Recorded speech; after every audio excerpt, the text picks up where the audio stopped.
In Judges 7, where we're at in the story of the Bible, is Gideon. This is verse 2 of chapter 7. The Lord said to Gideon, "The people with you are too many for me to give the Midianites into your hand, lest Israel boast over me, saying, 'My own hand has saved me.'" I like to pretend that God uses a mocking voice there.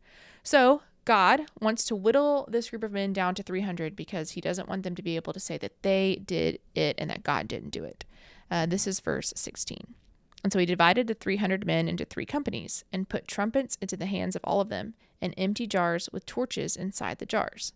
And then verse 20, then the 3 companies blew the trumpets and broke the jars. They held in their left hands the torches and in their right hands the trumpets to blow.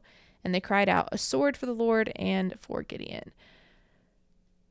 The takeaway is, what is in your hands? The Lord turned the enemy's swords against each other. They didn't even have to use theirs because God's hand saved Israel, not man's hands.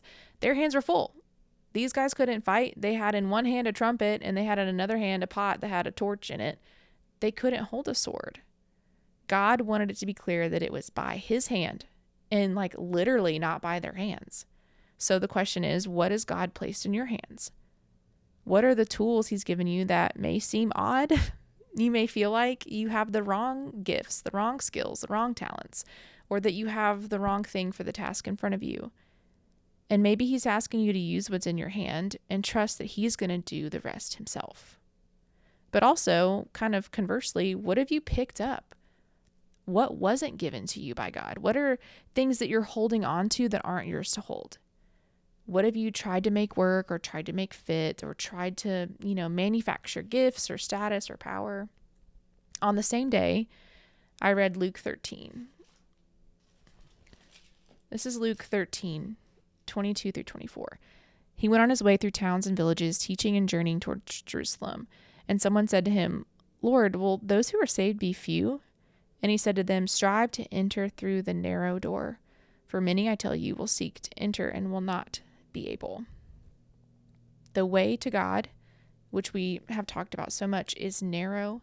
It is small. It takes intentionality to walk through it. A narrow door is harder to find and to walk through if you are carrying extra weight.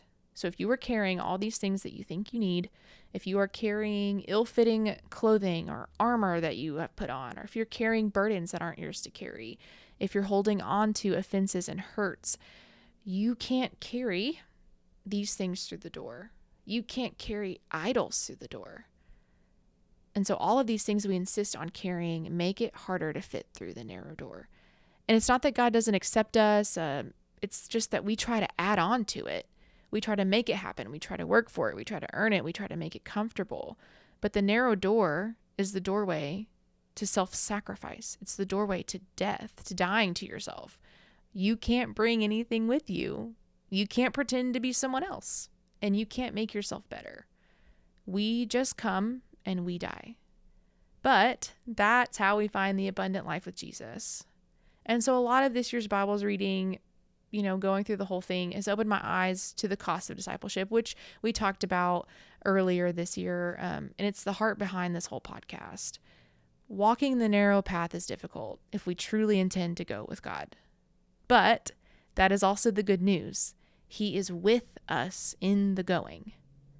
And we're placed in this community and communities of our churches and our groups where we can do it together.